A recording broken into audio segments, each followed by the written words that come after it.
हमारे चैनल में आपका स्वागत है। मेरा नाम शशि है। तुमको मेरे साथ पूरे 10 दिन पत्नी बनकर रहना होगा। तुम्हारी बहन के इलाज का पूरा खर्च मैं उठाऊंगा। वह मासूम लड़की मेरी बात सुनकर पत्थर की मूर्ति सी बैठ गई। उसकी आंखें बंद थी, होठ कांप रहे थे। वह फिर रोते हुए बोली, मैं विधवा हूँ। मैं हंस पड़ा और कहा, यह शादी सिर्फ दिखावे की होगी, वरना मुझे इसमें कोई दिलचस्पी नहीं है। मेरी इस शर्त पर वह मजबूरी में राजी हो गई और अगले ही दिन हम दोनों की शादी हो गई। 2 दिन बाद जब मैं अपने जरूरी काम से लौट कर कमरे में आया तो देखा वह आंखें मूंद कर हाथ जोड़कर प्रार्थना कर रही थी। पता नहीं क्यों उसे यूं प्रार्थना करते हुए देखकर मैं उसके प्रति कुछ महसूस करने लगा। मेरे कदम अपने आप पीछे हट गए। होठों पर मुस्कान थी और मन में कुछ अनजाना सुकून। मेरे पिता के अंतिम शब्द आज भी मेरे कानों में गूंजते हैं। वह अस्पताल के बिस्तर पर पड़े थे, सांसें कमजोर हो रही थी। उन्होंने मेरी आंखों में झांकते हुए कहा, अगर शिवा तुम 10 दिन में शादी नहीं करेंगे तो मैं तेरे नाम कुछ नहीं करूंगा। न घर न संपत्ति, सब अनाथालय को दान कर दूंगा। मैं चुप रहा, सिर झुकाए खड़ा रहा। मैं जानता था पिता के हर शब्द पत्थर की लकीर होते हैं, उनका हर फैसला अंतिम होता है। पर यह फैसला मुझे बांधने वाला था, ऐसे जंजीर में जिसकी चाबी मेरे पास नहीं थी। मैं बाहर निकला, सिगरेट सुलगाई और मोबाइल निकाला। मैंने पूजा को कॉल किया, वही पूजा जिससे मेरी सगाई 1 साल पहले ही टूटी थी। वह मेरी कॉलेज की दोस्त और पहली मोहब्बत थी। हम दोनों के साथ में कई सपने देखे थे। फोन की दूसरी घंटी पर ही उसने उठाया और बोली, हेलो शशि, सब ठीक है? तुम्हारे पापा की तबीयत कैसी है? मैंने जल्दी से कहा, पूजा, मुझे अभी और यहीं शादी करनी होगी। अगले 8-10 दिनों में यह मेरे पापा की आखिरी इच्छा है।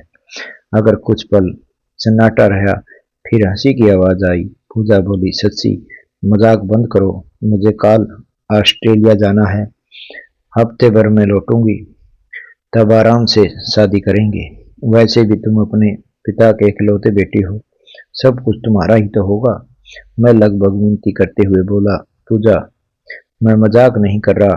अगर हम 10 दिन में शादी नहीं करेंगे तो सब कुछ खत्म हो जाएगा। उसने ठंडी आवाज में कहा, तो मुझसे शादी करना जरूरी है क्या? इतनी जल्दी है तो किसी और से शादी कर लो, बस 10 दिन के लिए, दिखावा नहीं। सही। मैं उसकी बात सुनकर सैन रह गया। उसने फोन काट दिया। मैं मोबाइल को देखते हुए गहरी सांस लेने लगा। वह जानती थी कि मेरे पिता की आखिरी इच्छा है, फिर भी उसे मना कर दिया। शायद उसे लगा कि नाटक कर रहा है और शायद उसे अब मुझसे कोई मतलब नहीं था। लेकिन मेरे पास कोई और रास्ता नहीं था। हालात ऐसे थे, मुझे वही करना पड़ा जो जरूरी था। उसी समय मैंने अपने वकील से कहा कि वह कानूनी अनुबंध तैयार करें, जिसमें वह भी लिखा हो कि शादी केवल 10 दिन में ही होगी और उसके बाद तलाक के कागज भी तैयार करेंगे। मेरी मंशा सिर्फ पिता की अंतिम इच्छा पूरी करने की थी, इससे ज्यादा कुछ नहीं। अगर सवाल यही है तो कौन सी लड़की ऐसे समझाने के लिए राजी होगी? कौन अपने जीवन में 10 दिन किसी अनजान कर देगा? मैंने एक संस्था को संपर्क किया जो ऐसे लोगों के लिए रिश्ते तय करती थी जिसकी हालत बेहद मुश्किल हो।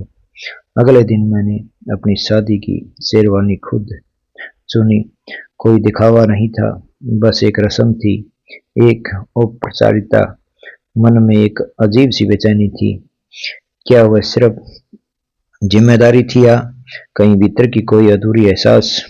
जब सब तैयारियां पूरी हो गई तो वकील का फोन आया कि सारे कागज तैयार हैं, रजिस्ट्री ऑफिस आ जाए। मैंने कहा, ठीक है, मैं आता हूँ। मेरी इच्छा थी कि शादी किसी पुराने गेस्ट हाउस या मंदिर में हो, जहां दिए गवाह बने, पर यह संभव नहीं था। मुझे कोर्ट मैरिज की ही करनी पड़ी। वहां मैंने कई बार उसे देखा, एक दुबली पतली गोरी सी लड़की जिसने नीले और गुलाबी रंग का सूट पहना था, सिर पर दुपट्टा था, उसके हाथों में मेहंदी नहीं थी, चेहरे पर कोई साज श्रृंगार नहीं, न आंखों में खुशी की झलक थी। फिर भी उसके व्यक्तित्व में एक ठहराव था, जैसे उसने सब कुछ खोकर भी कोने नहीं दिया। मैंने उसकी ओर देखने से परहेज किया, जैसे दिल में कोई चिंगारी उठी हो, पर मैंने तुरंत बुझा दी। मेरे 4 दोस्त गवाह बने। पहले उसने दस्तक किए, उसके हाथ कांप रहे थे। फिर मैंने भी कलम उठाई और साइन कर दिए। शादी पूरी हो गई। सब कुछ इतना शांत था, जैसे दो लोग किसी रिश्ते में नहीं बंध रहे हो, बल्कि किसी बंधन में मुक्त हो रहे हो। शादी के तुरंत बाद मैं बाहर निकला और मोबाइल निकालकर अस्पताल फोन लगाया। अंजलि की बहन का इलाज शुरू कराना था। मैं अपने वादे में पीछे हटने वाला इंसान नहीं था। डॉक्टर से बात करते हुए कहा, बच्ची का नाम पूनम है, उसकी सारी रिपोर्ट तैयार रखिए, आज ही उसे आपके अस्पताल में भर्ती करा दीजिए। उधर नौकरानी ने बताया कि अंजलि को मेरे घर के गेस्ट रूम में रखा गया है। मैं चाहता था कि वह अकेली रहे, इसलिए मैंने जानबूझकर उसे अलग कमरा दिया, क्योंकि वह शादी तो सिर्फ दिखावे की थी, जैसे कि मैंने कहा था। दोपहर के समय नौकरानी आई और बोली, मालिक, वह लड़की कुछ खा नहीं रही है, बस पूजा कर रही है। मैंने कहा, उसे जबरदस्ती करने की जरूरत नहीं, वह खुद ही कुछ दिनों में यहाँ से नियम समझ जाएगी। उस रात मैं अपनी फाइलों में उलझा हुआ था, पर मन बार बार अंजलि की ओर चला जा रहा था। मुझे याद आ रहा था कि अपने माता पिता की जिद नहीं किया करते, बस एक बहन पूनम का नाम लिया, जो जिंदगी और मौत की लड़ाई लड़ रही थी। लगता था कि किसी बहुत बड़े दुख से गुजरी है। लेकिन फिर मैंने खुद को समझाया, मैंने क्या लेना देना उसके अतीत या परिवार से। यह एक सौदा है, न मुझे किसी की जिंदगी से मतलब होना चाहिए, न उसे मेरी से। अगले दिन जब मैं नाश्ते की मेज पर पहुंचा तो वह एक चिट्ठी रखी थी। लिखा था, शशि जी, हम दोनों का विवाह हो चुका है, हमारा विवाह वैध है, ऊपर वाला हमारा साक्षी है। मैं अपने भगवान किया बहुत आभारी हूँ, उन्होंने मुझे आपके रूम में एक साथ दिया। उसकी यह चिट्ठी पढ़कर मैं हैरान रह गया। यह साफ था कि वह इस विवाह को दिल से स्वीकार कर चुकी है, जबकि उसे यह समझ नहीं था कि यह तो एक अनुबंध विवाह है। मैंने वह कागज अपने जेब में रख लिया। न जाने क्यों तीसरे दिन मैं अस्पताल गया और अंजलि की बहन पूनम से मिला। वह बहुत कमजोर थी, छोटी उम्र की, लेकिन मुस्कुराने पर उसका चेहरा जैसे खिल जाता। मैंने कहा, तुम्हारी दीदी बहुत कीमती है। उसने मासूमियत से पूछा, आप मेरे जीजाजी हैं? मैं हंस पड़ा और बोला, हाँ, कुछ दिनों के लिए।